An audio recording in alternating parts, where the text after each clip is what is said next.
Hi Revanth. Hi Kishore. இன்னைக்கு அன்பார்ச்சுனேட்டா யாருமே available இல்ல. விக்கி, பிரபு, அப்புறம் பிரசாத். அதனால நீங்க நான் மட்டும் தான் பண்ற மாதிரி இருக்கும். அதனால இன்னைக்கு மேட்ச் வந்து நல்ல match, India versus Afghanistan. So India ஒரு நல்ல கம்ஃபர்டபுள் வின் பண்ணிட்டாங்க. நம்ம டைரக்டா மேட்ச்குள்ளே போயிடலாம். நீங்க ஸ்டார்ட் பண்ணுங்க. அதான் ப்ரோ, லைக் எனக்கு ஃபர்ஸ்ட் எனக்கு இனிஷியல் தாட்ஸ் இந்த மேட்ச் பத்தி என்னன்னா இந்தியா வின் பண்ணியிருந்தாலும் லைக் ஒரு சில ஏரியால வந்து இந்தியா வந்து இன்னும் கொஞ்சம் கான்சென்ட்ரேட் பண்ணணும்னு தோணுது. ஏன்னா விராட் கோலி அண்ட் ரோஹித் சர்மா இது வரைக்கும் அவங்க பெருசா பேட்ல அவங்களுக்கு பால் படவே இல்லை. லைக் ரோஹித் சர்மாவுக்கு T20 ஃபார்மேட்டே வந்து கொஞ்சம் சரியா போகாத மாதிரி தான் இருக்கு. இந்த ஒரு T20னே இல்ல, இப்போ கடந்த 3-4 வருஷம் IPL இருக்கட்டும், இல்ல இந்த T20 இருக்கட்டும், அவருக்கு அந்த T20 ஃபார்மேட்ல அவர் என்ன பண்ணிருக்காரு அப்படின்றது வந்து ஒரு கொஸ்டின் மார்க்கா தான் இருக்கு. ரெண்டாவது, விராட் கோலிக்கு வந்து நல்ல ஸ்டார்ட் கிடைச்சது. ஆனா 24/24 அவரும் அவுட் ஆயிட்டாரு. எனக்கு என்னமோ சூரியகுமார் யாதவ் தான் இன்னைக்கு என்ன எனக்கு ஒன்னே ஒரு டவுட்னா, பிச்சு ஸ்லோ பிச்சு, பேட்டிங் கஷ்டம்னாங்க. ஸோ இந்த ஸ்லோ பிச்சிலயும் அவங்க போரா பவுலிங் போட்டாங்களா சூரியகுமார் யாதவுக்கு, இல்ல அவர் நல்லா பேட்டிங் விளையாண்டா, அந்த அளவுக்கு பேட்டிங் நல்லா விளையாண்டாரா அது எனக்கு தெரியல. ஏன்னா அவர் ஒருத்தர் தான் இன்னைக்கு ஏதோ டிஃப்ரெண்டான அவர் அடிக்கிற ஷாட்ஸ் பார்க்கும்போது மட்டும்தான் இன்னைக்கு ஏதோ, ஏன்னா இன்னைக்கு இவர் மட்டும் இப்படி விளையாடுறாரு, மத்தவங்க எல்லாம் ஏன் மத்தவங்களுக்கு ஏன் பால் படல அப்படிங்கும்போது எனக்கு 2 கேள்விதான் தோணுது. ஒன்னு இவங்க பவுலிங் அந்த அளவுக்கு பிச்ச கண்டிஷன்ஸை யூஸ் பண்ண தெரியாம பவுலிங் அவங்களுக்கு வீக்கா இருந்திருக்கணும், இல்ல இவர் பேட்டிங் நல்லா ஸ்ட்ராங்கா விளையாண்டுருக்கணும். இது ரெண்டுத்துல தான் ஒண்ணுதான். ஸோ அதுதான் இந்த மேட்சோட டேர்னிங் பாயிண்ட். ஸோ ரெண்டாவது, ஹர்திக் பாண்டியா வந்து என்னதான் இந்த IPL நம்ம சரியா விளையாடல, ஒண்ணுமே பண்ணல, அவருக்கு எவ்வளவோ அவர் சுத்தி எவ்வளவு பிரச்சனை இருந்தாலும் இந்த வார்ம் அப் கேம்ல இருந்து இந்த கேம் வரைக்கும் அவரு எப்பப்பெல்லாம் பவுலிங்கும் நல்லா பண்ணியிருக்காரு, பேட்டிங்கும் நல்லா விளையாண்டுருக்காரு. இன்னைக்கு வந்து பாத்தீங்கன்னா 32/24 பால்ஸ். அது ஏதோ வந்து ரொம்ப 32 ரன் ரொம்ப பெரிய விஷயம் இல்லாம இருந்தாலும் இன்னைக்கு வின்னிங் ரன்ஸ் வின் பண்ணதே 40 ரன்ல. ஸோ அவரோட இது வந்து 32 ரன் வந்து வின்னிங் இதுக்கு வந்து பயங்கர குருஷியலா இருந்திருக்கு. ஸோ அதான் ப்ரோ, லைக் ஃபர்ஸ்ட் இந்தியாவோட பேட்டிங்கை பத்தி எனக்கு இதான் இனிஷியல் தாட்ஸ். பவுலிங் வந்து எப்பயும் போல இந்தியா சூப்பரா போட்டாங்க. பும்ராவோட பெஸ்ட் பவுலிங் ஃபிகர் இன்னைக்கு தான். ஏன்னா 24 பால் 20 பால் டாட் பால் 4 பால் தான் ரன் அடிச்சிருக்காங்க. அந்த 4 பால்ல 7 ரன் கொடுத்திருக்காரு. அவரோட பிரேக் த்ரூ சூப்பரா இருந்தது. ரெண்டாவது, அவங்க ஆப்கானிஸ்தானோட பேட்டிங் லைனப்ல வந்து பாத்தீங்கன்னா இந்த குர்பாஸ் தான் அவங்க டீம்ல ஒரு கீ பேட்ஸ்மேன். ஸோ அவரே வந்து சீக்கிரம் அவுட் ஆயிட்டாரு. மத்தவங்க எல்லாம் வந்து ஓகே ஒரு சேஸ் எடுத்துட்டு போக தெரியலையா என்னன்னு தெரியல, எல்லாருமே வந்து கண்ணை மூடி சுத்தி அவுட் ஆயிட்டாங்க ப்ரோ. ஓவரால் இந்தியாவுக்கு நல்ல ஒரு மேட்ச் தான் ப்ரோ. ஓகே சரி, நான் ஃபுல்லாவே அப்படியே கண்டினியூவா பேசிடுறேன். அதுக்கப்புறம் உங்களுக்கு ஏதாச்சும் பாயிண்ட்ஸ் ஆட் பண்ணிக்கோங்க. நேற்றே ப்ரிவியூலே பேசிட்டாங்க நம்ம விக்கி, அப்புறம் பிரசாத், பிரபு எல்லாமே பேசிட்டாங்க. சப்போஸ் இந்தியா ஃபர்ஸ்ட் 160+ அடிச்சிட்டாங்கன்னா அவங்க சேஸ் பண்றவங்களாம் ரொம்ப பெட்டர் டீம்லாம் இல்லை, நம்ம பேட்டிங் லைன் அப் சரியில்லை. நீங்க சொன்ன மாதிரி அந்த ஓப்பனர்ஸ் 2 பேர் தான், குர்பாஸ், ஜாட்ரன், அவங்க 2 பேர் காலினா முடிஞ்சிச்சு டீமே, அந்த மாதிரி தான். அதுக்கப்புறம் அவங்க ஃபர்ஸ்ட் ஆனாங்கன்னா யாராச்சும் டார்கெட் செட் பண்ணிட்டாங்கன்னா அதை அவங்க நல்லா போட்டு காமிச்சிருவாங்க, அந்த மாதிரிலாம் பேசினாங்க. முதல்ல வந்து ஆப்கானிஸ்தான் இன்னைக்கு தோத்ததுக்கு காரணமே போன மேட்ச் தான். போன மேட்ச் அவங்க சம்மடி வாங்கிட்டாங்க. அந்த பயத்துல மீண்டு வந்திருக்க முடியாது அவங்களால. சொல்ல போனா அதையும் மீறி இன்னைக்கு நீங்க சொன்ன மாதிரி வந்து அது போலிங் பிச்சு ஸ்லோ இல்ல.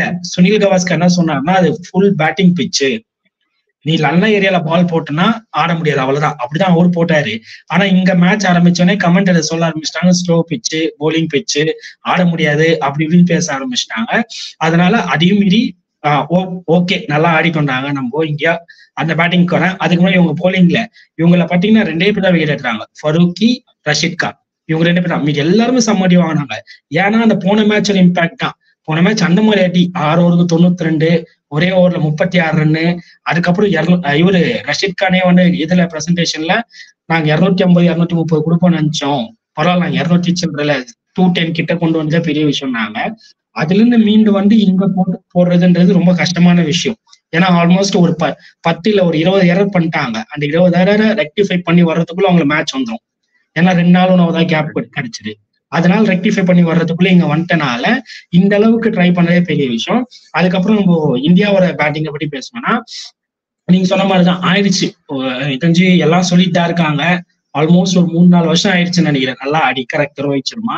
அதுக்கப்புறம் கோலிக்கு ஐடியா இல்லை, ஏதோ பண்ணணும்னு ட்ரை பண்றாரு. இன்னைக்கும் ஓரளவுக்கு பேட்ல பட்டுட்டே இருந்தது. But அன்பார்ச்சுனேட்டா out. ஆல்ரெடி சொல்லிட்டேன், டூபே வந்து என்னதான் ஐபிஎல்ல பயங்கரமா பெர்ஃபார்ம் பண்ணியிருந்தாலும் ஸ்பின்னை வச்சு வெள்ளத்து வாங்கியிருந்தாலும் நான் ஐபிஎல்லே சொன்னேன், இல்ல குவாலிட்டி ஸ்பின்னர்ஸ் இருக்காங்க, அவருக்கு நிறைய மைனஸ் இருக்கும். இன்னைக்கும் ஸ்பின்னுக்கு தான் அவுட் ஆனாரு. ரஷீத் கான், நூர் அகமது எப்படியோ அதே மாதிரிதான் இன்னமும் சவுத் ஆப்பிரிக்கா கிட்டயும் குவாலிட்டி, இட் மீன்ஸ் செமில ஃபேஸ் பண்ணா அதே மாதிரி மிச்சம் இருக்கிற குரூப்ல இருக்க பங்களாதேஷ் கிட்டயும் சரி ஆஸ்திரேலியா கிட்டயும் சரி நல்ல நல்ல குவாலிட்டி ஸ்பின்னர்ஸ் இருக்காங்க. ஸோ அவரு டூபே எனக்கு இன்னமும் இல்லை, நான் இன்னும் ரெடி ஆகல, ஸ்பின் ஆறாமடா இருக்கேன் அப்படின்ற மாதிரி எனக்கு காமிச்சிட்டாரு. சூரியகுமார் யாதவுக்கு வரணும்னா என்ன பண்ணுவாங்கன்னா, இது வந்து நேச்சர் ஆஃப் த மைண்ட். ஒரு டீம்ல மெயின் விக்கெட்டர் கயிட்டுரும், கோலியை கழிச்சிட்டாங்க, டூபேவை கழிச்சிட்டாங்க, சர்மா அவுட்டு, பண்ட் அவுட்டு, அந்த மாதிரி அவுட் ஆகுறப்போ ஒருத்தர் நல்லா ஆடுறாங்க, யாரு சூரியகுமார் யாதவ் அப்படின்னு சொல்லுவாங்க, நம்பர் 1 ரேங்க் காரனா அவனை அடிக்க விடுவாங்க. ஒரு 3 பால் அடிக்க விட்டு டக்குன்னு ஒரு குட் பாலை போட்டு விக்கெட் எடுக்க பார்ப்பாங்க. அதுதான் அவங்க ட்ரை பண்ண வந்து அது மிஸ் அவுட் ஆயிடுச்சு. நீங்க லாஸ்ட்ல கூட பாத்தீங்கன்னா 16 to 1 தான் போயிட்டு இருக்கும், இன்னும் 3 ஓவர் வெளியே இருக்கும். அந்த ஓவர்ல ஒரு 6 ஒரு 4 அடிச்சுட்டு அவுட் ஆயிடுவாரு. ஃபருக்கிக்கு ஒர்க் ஆயிருக்கும், 2 பால் அடிக்க விட்டு அடுத்த பால் அவுட் பண்றாரு. இது நேச்சரு. ஒருத்தர் இந்த ஃப்ளோ வந்து இன்னைக்கு அவர் பிரசன்டேஷன் வீட்டுல பேசினாரு ஃபர்ஸ்ட் ஆஃப் முடிஞ்சவனே, நான் இதுக்குதான் ப்ரிப்பேர் ஆகி வந்தேன், 7 to 50 நான் இன்னொன்னு, நான் அதை பண்ணேன் இதை பண்ணேன்னு சொல்லிட்டு உடச்சிட்டாரு. அதையும் சொல்லிட்டாரு, நான் இந்த ப்ரிப்பரேஷன் அதை சொல்லாம இருந்தா கூட பரவாயில்ல, இப்ப அதுவும் தெரிஞ்சிருச்சு. ஏன்னா இந்த மைண்ட் செட்டோட தான் இதுக்கப்புறம் இருக்க ஸ்ட்ராங் டீம்ஸ் ஆஸ்திரேலியா இல்ல செமில சப்போஸ் வந்தா வெஸ்ட் இண்டீஸ் கிட்டயோ இல்ல இங்கிலாந்து கிட்டயோ இல்ல சவுத் ஆப்பிரிக்கா கிட்ட இதே தான் ஃபேஸ் பண்ண வேண்டிய நிலைமை வரும். அந்த டைம் இவங்க பண்ண மிஸ்டேக்ஸ், இவங்கள வந்து ஓமர்ஸாயும் அதுக்கப்புறம் வேற யாரும் போல நவீன் லக் மிஸ்டேக்ஸ் பண்ணிட்டாங்க, அதை போட முடியாம அதை அங்க போட்டுட்டாங்கன்னா அந்த விக்கெட்டும் கைட்டிடுவாங்க. அதுதான். மற்றபடி நான் ஆல்வேஸ் யாதவ் ஸ்ட்ரைட்டா தலைக்கு மேல போலருக்கு மேல 6 அடிக்கிறாரோ அப்போ ஒரு ஓகே ஃபார்ம்ல இருக்கிறாருப்பா, நான் அக்செப்டபிள் அந்த அளவுக்கு சொன்னேன். இன்னைக்கு அதை பண்ணிட்டாரு ஒரு செம்ம ஷாட் ஆடி. ஆனாலும் இன்னமும் நான் வந்து இர்ரெஸ்பான்சிபிளா தான் இருக்கேன், நான் இர்ரெஸ்பெக்டிவ் கிரிக்கெட்டா விளையாடுவேன், இன்னும் மெச்சூரிட்டி காட்ட மாட்டேன்றதுன்னா 18 பால் வெளியே இருக்கு, அதுக்கு முன்னாடி அவுட் ஆயிட்டு போயிட்டாரு. அந்த 18 பால் நின்றுந்தாருன்னா சாலிடா ஒரு 70 ரன் வச்சிருப்பாரு. அவர் அவுட் ஆகிறப்போ டீம் 140 சம்திங் நினைக்கிறேன். மிச்சம் 18 பாலுக்கு 40 ரன் அடிச்சாங்க. அதுவும் பாண்டியாவும் அதுக்கு அடுத்த ஓவர் அவுட் ஆயிட்டாரு. லாஸ்ட் அக்ஷர் பட்டேல் அடிச்ச ஒரு 15 ரன் அடிச்சார் லாஸ்ட் ஓவர் ஆல்மோஸ்ட். அந்த 15 ரன் அது ஒரு டிஃபரன்ஸ் நீங்க சொன்ன மாதிரி. அப்புறம் பாண்டியா அடிச்ச ரன் டிஃபரன்ஸ். அதனாலதான் அதுக்கப்புறம் இன்னொன்னு ஒரு தப்பு என்ன பண்றாங்கன்னா, அது நானும் பேசணும் பிரபுவும் பேசணும், இந்த 1 down அதை வந்து கமெண்டேட்டர்ஸ் எல்லாம் வந்து ரிஷப் பண்ட்டுக்கு ஃப்ரீடம் கொடுத்து இறக்கி விட்டு அடிக்க சொல்றாங்க போல இருக்கு. அவர் வந்து நல்லா ஆடுறாரு இல்லைன்னு சொல்ல மாட்டேன், 10 பாலுக்கு 20. ஆனா அந்த 1 downல ரிஷப் பண்ட்டை இறக்கி 10 பாலுக்கு 20 இல்ல 10 பால் 30 அடிச்சு அவுட் ஆகிற ஒரு ஆப்பர்ச்சுனிட்டி, ஒரு ஃப்ரீடம் கொடுக்கறதுக்கு நீங்க ஓப்பனிங் ஜெய்ஸ்வால் கொடுத்துடலாம். ஏன்னா 1 down ரொம்ப இம்பார்ட்டன்டான பொசிஷன். நான் நம்ம ஆல்ரெடி பேசியிருக்கோம். சப்போஸ் 1 for 2 கோலியும் அவுட்டு ரோஹித் சர்மாவும் அவுட்னா அந்த டைம் இவர் 1 down வராரு அப்ப மட்டும் இவர் இதே மாதிரி game Aadi suppose power play 30 for 3 வந்துருச்சுன்னா யார் நிக்கிறது? இன்னைக்கே நம்ம நிலைமை வர வாய்ப்பு இருந்திருக்கும். இன்னைக்கே நிலைமை வந்துருச்சு. முன்னாடியே அவுட் 10 runsல இருக்கப்ப 30 for 2 இவரு ரிஷப் பண்ட் அவுட் ஆக வேண்டியது, அது கேட்ச் விட்டுட்டாங்க. அதுக்கப்புறம் ஒரு 10 ரன் வச்சா 45க்கு அப்புறமா அவுட் ஆனாரு பவர் பிளே கிட்ட முடியறப்போ. இந்த நிலைமை வந்து செமியில வந்துருச்சுன்னா ஒண்ணுமே பண்ண முடியாது. அதுக்கு ஒண்ணு ரிஷப் பண்ணிட்டு ரெஸ்பான்சிபிலிட்டி எடுத்து ஆட சொல்லணும், இல்லையா அந்த ஓப்பனர்ஸ் 2 பேரும் ஒரு 6 over நின்று ஆடணும். இல்ல ஏதாச்சும் ஒண்ணு நடந்தாதான் இவரு நம்ம பிரசாத் எதிர்பார்க்கிற மாதிரியோ இல்ல நம்ம ஓல் இந்தியா நம்மளும் தான் நீங்க நம்ம எல்லாம் எதிர்பார்க்கிற மாதிரி ஒரு கப்பு வேணும்னா இந்த மாதிரி இதெல்லாம் ஃபாலோ பண்ணணும். அதை தாண்டி பார்த்தா கண்டிப்பா விக்கி எப்பவுமே சொல்லிட்டே இருப்பா போல, ஐபிஎல்ல ஆடாத பாண்டியா இந்தியாவுக்கு வந்தா ஒரு தனி கேம்னு சொல்லிட்டு வேற லெவல்ல ஆனாரு, சம்மந்தம் ஆனாரு. அந்த இவர் ரஷீத் கான் ஓவரை பண்ணதுதான் தொடர்ந்து 3 டாட் ஸ்டோகேஜ் அமைதியே நின்று கடைசி லாஸ்ட் பால் பலான்னு ஒரு 4, அவ்வளவுதான். 3 டாட் பண்ணியா ஒரு 4 அடிச்சா. சூரியகுமார் அதான் பண்ண மாட்டாரு, ஒரு 6 ஒரு 4 Rashid Khan overtake on பண்ணிருக்காரு. பண்ணட்டும், வேணாலே சொல்லல. பட் இருந்தாலும் நம்ம விக்கெட் போக கூடாதுல்ல. ஃபருக்கி அப்படிதான், ஃபருக்கி தான் இப்ப லீடிங் விக்கெட் டேக்கரு, அவ்வளவு நல்லா போயின்னு இருக்க ஓவர ஒரு 4 ஒரு 6 வந்துருச்சு. அதுக்கு மேல என்ன இன்னும் பால்ஸும் இருக்கு. இது ஒண்ணு லாஸ்ட் ஓவர் இல்ல இன்னும் ஒரு ஓவர் வெளியே இருக்கு அப்படிலாம் கூட இல்ல. வெளியே எக்கச்சக்கமா இருக்கு. 18 பால்ஸ் நம்ம எவ்வளவு அடிக்கலாம். 60 எல்லாம் கிளாஸ் அடிச்சிருக்காரு நின்று ஐபிஎல்ல. ஜஸ்ட்ல ஒரு 3 ரன்ல ஒரு ரன்ல 2 ரன் தோத்துருக்காங்க. அப்போ பெரிய ஸ்கோரே போடலாம். அந்த மாதிரி இம்மெச்சூர்டா கிரிக்கெட் விளையாட்டு இருக்காரு இன்னமும். அவர் அதெல்லாம் சரி பண்ணாருன்னா கன்ஃபார்மா பரவாயில்ல. நான் ஆல்ரெடி சொல்லியிருக்கேன் 16 இன்னிங்ஸ் ஆடி 250 தான் அடிச்சிருக்காருன்னு இருக்கேன். இப்போ வாய முடுறான்ற மாதிரி 2 இன்னிங்ஸ் 250 அடிச்சிருக்காரு. அது எல்லாமே ஒரு நல்ல கம்பேக்ட் தான். பட் அந்த போன மேட்சோட அடிதான் அவங்களால இன்னமும் மீன் வர முடியாம போயிடுச்சு. பட் இருந்தாலும் இந்த ஒரு 2 மேட்ச் அவங்களுக்கு நல்ல விஷயம் என்னன்னா ஒரே கிரவுண்ட்ல நடக்குது. ஆப்கானிஸ்தானுக்கு ஒரே கிரவுண்ட்ல நடக்குது, ஸ்பின் ட்ராக்குங்கலாம். ஸோ அவங்க ஃபைட் பண்ணுவாங்க. பட் இன்னைக்கு மார்னிங் தெரிஞ்சிடும் ஆஸ்திரேலியா பங்களாதேஷ், அதுலயே தெரிஞ்சிடும் ரிசல்ட் என்னன்னு சொல்லிட்டு. சப்போஸ் ஆஸ்திரேலியா அடிச்சிட்டாங்கன்னா அவள்தான் ஆஸ்திரேலியா இந்தியா கன்ஃபார்ம் போயிடுவாங்க. ஏன்னா அடுத்தது இந்தியா பங்களாதேஷ் கிட்ட தான். அந்த டீமும் இதே மாதிரிதான் பண்ணுவாங்க. அவ்வளோ ஒரு சொதப்பல்ஸ் தான். பயங்கரமா ஆட மாட்டாங்க. 180 அடிச்சா சேஸ் பண்ண முடியாது. சப்போஸ் 160 பங்களாதேஷ் அடிச்சாங்கன்னா அது இந்தியா ஈஸியா அடிச்சிருவாங்க. அவள்தான். அடுத்தாட்டி பாத்தீங்கன்னா பவுலிங் பத்தி பேசணும்னா வேற லெவல்ல சூப்பரா எக்ஸிகியூஷன் பண்ணாங்க. அன்எக்ஸ்பெக்டட் மூவா ஃபர்ஸ்ட் ஓவர்லே இவரு போட்டு விளாசிட்டாருங்க அர்ஷதீப்பை. என்னடா இது, ஏன்னா சிராஜும் சேர்க்கல, காலி போல இருக்கே அப்படின்றப்போ அந்த மனுஷன் என்ன சொல்றது, எப்போ விக்கெட் எடுக்கணுமோ எடுத்துருவாரு. எடுத்து கொடுத்தாரு. சரி மறுபடியும் போட்டா மறுபடியும் அடிச்சிட்டாங்க அர்ஷதீப்பை. சரி என்ன பண்ண போறாங்க இப்போ பும்ரா ஆனா திடீர்னு அந்த ஏன் 2 பேரும் ஒரே மாதிரி லெஃப்ட் ஆர்ம் போலர்ஸே வச்சுட்டு இருக்கீங்க, ஒரே பேட்டிங் ஒரே ஸ்டைல் எல்லாமே ஏன் அப்படின்னு கேள்வி கேட்ட எல்லாருக்கும் இல்ல நான் இவனை பவர் பிளேலையும் யூஸ் பண்ணுவேன் அப்படி அக்ஷர் பட்டேல் பவர் பிளேல கூட்டின்னு ஒரே ரன்னோ மெய்டன் விக்கெட் எடுத்து மாட்டி காமிச்சிட்டாரு ரோஹித் சர்மா. இதுக்காக தான் அவரை வச்சுன்னு இருக்கோம் அப்படின்ற மாதிரி. அதுக்கப்புறம் அப்படியே அதே ஃப்ளோல போயினே இருந்தது. அவங்களோட அந்த டாப் ஆர்டர் மட்டும்தான் இப்ராஹிம் ஜாட்ரான், அப்புறம் ஜாசாய், அதுக்கப்புறம் இவரு குர்பாஸ், இவங்க 3 பேர் தான். ஜாசாய் செம்ம பிளேயரு. அவரோட ஹார்ட் லக்கு தெரியாம பும்ரா கிட்ட மாட்டிக்கிட்டாரு. சப்போஸ் அந்த பால் மட்டும் தெரியாம எட்ஜ் பட்டு கேட்ச் போகாம இருந்தா குர்பாஸ்லாம் இல்ல அந்த மனுஷனே அடிச்சிருப்பாரு. அந்த மனுஷனோட T20 highest score 162, second highest T20 score. First இவரு ஆரோன் ஃபின்ச் 172 வச்சிருக்காரு. அதுக்கப்புறம் இவர் தான் அடிச்சிருக்காரு. அதனால சரியான அடிப்பாரு. கண்டிப்பா இந்தியா அந்த இவங்க ஸ்டீவன் டெய்லர் அந்த மாதிரி தான் போன மேட்ச் சவுத் ஆப்பிரிக்கா கிட்ட அடிச்சாரு பாத்தீங்களா, அந்த மாதிரி ஒரு ஒரே ஆள் அஷ்னி இருந்திருப்பாரு. சரி அவர் அவுட் ஆகுறாருன்னா இந்த ஜாதரனும் சரி குர்பாஸும் சரி அப்படின்னா அடிச்சுனே இருக்கணும். ரிஷப் பண்ட் மாதிரிதான். என்னடா நம்மள விட்டா பின்னாடி ஆள் இல்லையே அப்படிலாம் யோசிக்கவே மாட்டாங்க. அந்த மாதிரி என்ன பண்ணாங்க, தேவையில்லாம அன்வான்ட் ஷாட்டுக்கு போயிட்டு 2 பேரும் அவுட் ஆயிட்டாங்க. அதுக்கப்புறமாச்சு ஸ்டெடியா வாங்க பார்த்தா அவங்க கிட்ட ஒரு பேட்டிங் கொலாப்ஸ், ரொம்ப பேட்டிங் கொலாப்ஸ். அப்புறம் மிடில் நின்றாங்க நபியும் அப்புறம் நஜிபுல்லா ஜாதரன் 2 பேரும் எக்ஸ்பீரியன்ஸ் நின்றாங்க. பட் இருந்தாலும் அந்த கிரவுண்ட்ல ஒரு பெரிய இம்பாக்ட் என்னன்னா காத்து, பயங்கரமா காத்து அடிக்குது. அந்த ஒரு ஆரோ போட்டு காட்டுறாங்க காத்து எந்த பக்கம் அடிக்குதுன்னு சொல்லிட்டு. ஸோ அந்த காத்து எந்த பக்கம் அடிக்குதோ அந்த பக்கம் நீங்க பால் அடிச்சா மட்டும்தான் கொஞ்சம் வெளியே போதே காண்டி, காத்துக்கு ஆப்போசிட் டைரக்ஷன் அடிச்சுன்னா 6க்கு போற பால் தான் அப்படியே உள்ள கேட்ச் போயிடுது. அந்த மாதிரிதான் இவரு மாட்டிக்கிட்டாரு, நபி மாட்டிக்கிட்டாரு. நபி மாட்டிக்கிட்டாரு. அதுக்கப்புறம் கமெண்டேட்டர் சொல்லிட்டே இருந்தாங்க இதுதான் டைமு, ஒரு ஓவர் ஸ்டாப் பண்ணி வச்சு ரஷீத் கான் வரப்போ கொடுத்து பார்க்கணும். ஏன்னா அடுத்த மேட்ச் ஆஸ்திரேலியா கிட்டயும் சரி இல்ல செமிஸ்லயும் எந்த டீம் வரும்னு தெரியல. அந்த டைம் சப்போஸ் குல்தீப் யாதவையோ இல்ல ஜடேஜாவையோ இல்ல அக்ஷரையோ யூஸ் பண்ணோம்னா அப்போ ஸ்பின் திடீர்னு சப்போஸ் மிடில் ஓவர்ஸ்ல ஸ்பின் அடிக்கிறாங்கன்னா பேஸ் கிட்ட கொடுத்துட்டாங்கன்னா லாஸ்ட் போறது தேவைப்படும். அப்ப ரஷீத் ஆடுறப்போ கொடுத்து பார்க்கணும்னு சொன்னாங்க. அதையும் ட்ரை பண்ணாரு ரோஹித் சர்மா. எல்லாமே பயங்கரம், அவரும் யோசிக்கிறாரு இப்படிதான் பண்ணணும் அப்படிதான் பண்ணணும்னு சொல்லிட்டு அந்த மாதிரி 16th ஓவர் கொடுத்தாரு. இவரு கொல்லி வேற நல்லா போட்டாரு. இத்தனையும் ஃபர்ஸ்ட் ஓவர்லயே நோ பால் போட்டாரு, 10 ரன் கொடுத்துட்டாரு. அதுக்கப்புறம் கம்பேக் பண்ணி மிச்சம் 3 ஓவருக்கு ரன் ஓடும் 20 முடிச்சு 24 சம்திங் முடிச்சு விக்கெட்டே எடுத்தாரு. அதான் போலிங் லைனை பொறுத்த வரைக்கும் குறைய சொல்ல முடியாது. எங்கேயுமே வீக் இல்லை. இந்த மேட்சை பொறுத்த வரைக்கும் வீக்குன்னு பார்த்தா ஹர்ஷதீப் சிங் மட்டும்தான். ஆனா என்ன பண்றது, வேற வழி இல்லை. ஹர்ஷதீப்பா சிராஜான்னு பாக்குறப்போ ஹர்ஷதீப் பெட்டர் ஆப்ஷன் தான். ஏன்னா லெஃப்ட் அந்த ஒரு காரணம் மட்டும்தான். அதனால அடுத்த மேட்ச் ஈஸியா வின் பண்ணுவாங்க.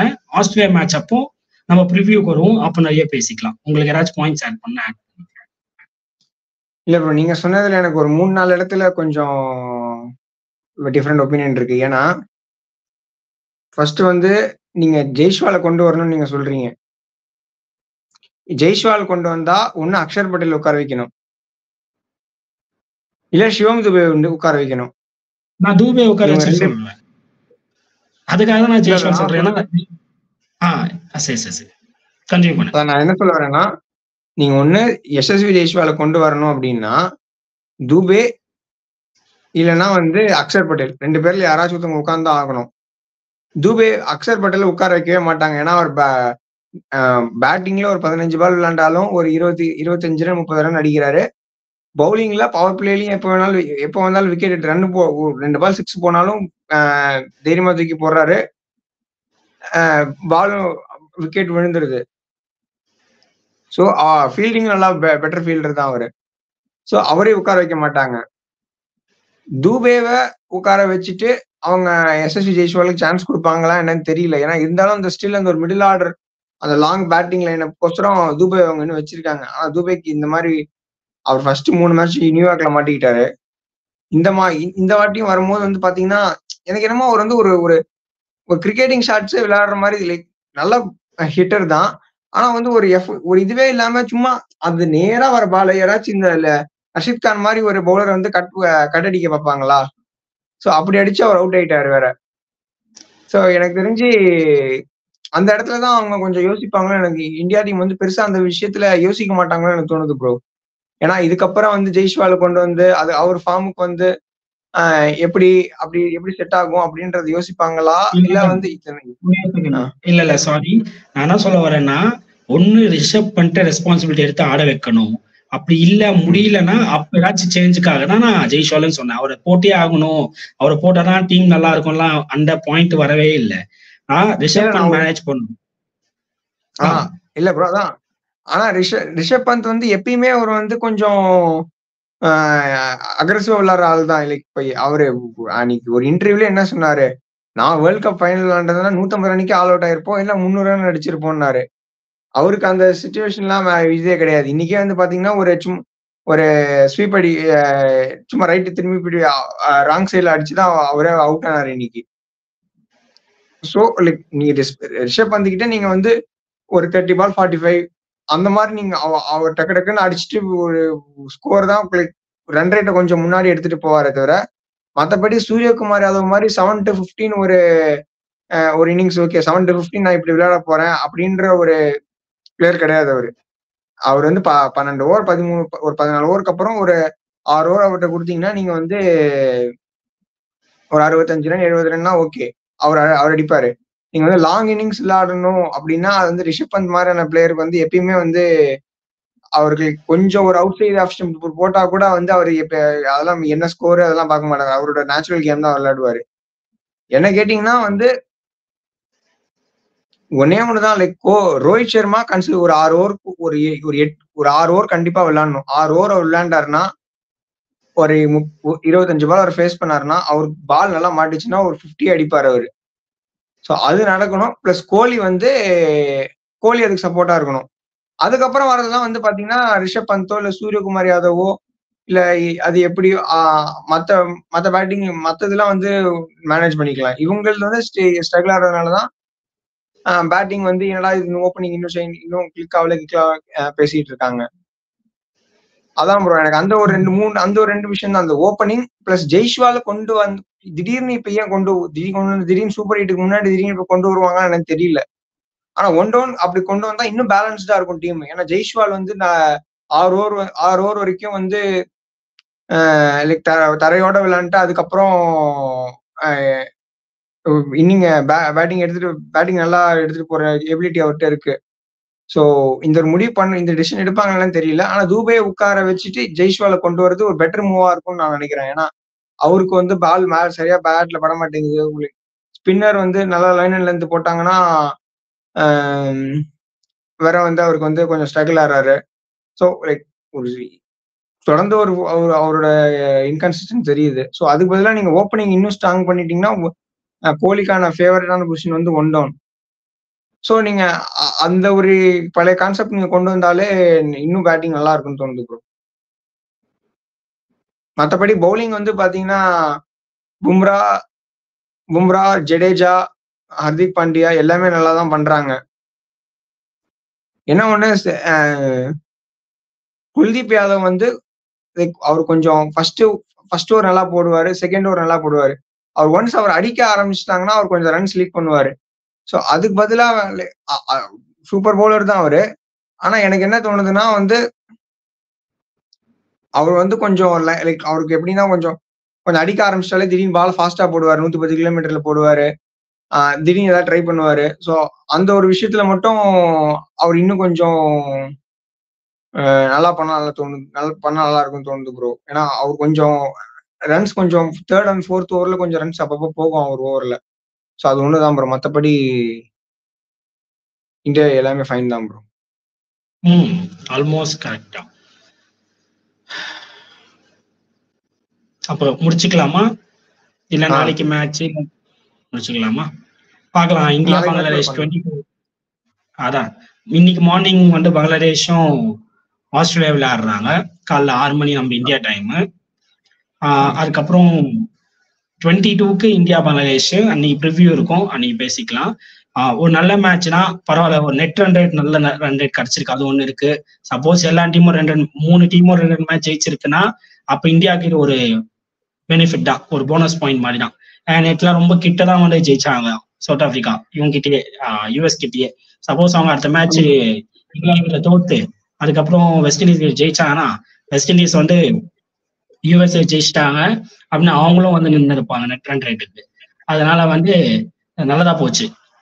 ஸோ அதான் சவுத் ஆப்பிரிக்கா இங்கிலாண்டை ஜெயிச்சு வெஸ்ட் இண்டீஸ் ஓடுத்தாங்கன்னா வெஸ்ட் இண்டீஸ் வந்து சவுத் ஆப்பிரிக்கா ஜெயிச்சிருவாங்க, யூஎஸ்ஏ ஜெயிச்சிருவாங்க. அப்போ அவங்களும் 2 மேட்ச், இங்கிலாண்டும் வந்து யூஎஸ்ஏ ஜெயிச்சிடும். ஸோ அவங்களும் 2 மேட்ச், 3 டீம் 2 மேட்ச்ன்றப்போ அப்போ நெட் ரன் ரேட் வரும். அந்த குரூப்ல அந்த மாதிரி நிலைமை தான் வரப்போகுதுன்னு நினைக்கிறேன் மேபி. அதனால இன்னைக்கு இந்தியா பண்ணது பெட்டர் தான். திடீர்னு பங்களாதேஷ் சொல்ல முடியாது நாளைக்கு ஜெயிச்சுட்டு நாங்களும் வரோம்டா ரேஸுக்கு அப்படின்ட்டாங்கன்னா அப்போ இந்த நெட் ரன் ரேட் யூஸ்ஃபுல்லா இருக்கும் இந்தியாவுக்கு. நம்ம அடுத்த மேட்ச் இந்தியாவோட ப்ரிவியூ ரவுண்டு பார்க்கலாம். பாய். ஓகே பாய்.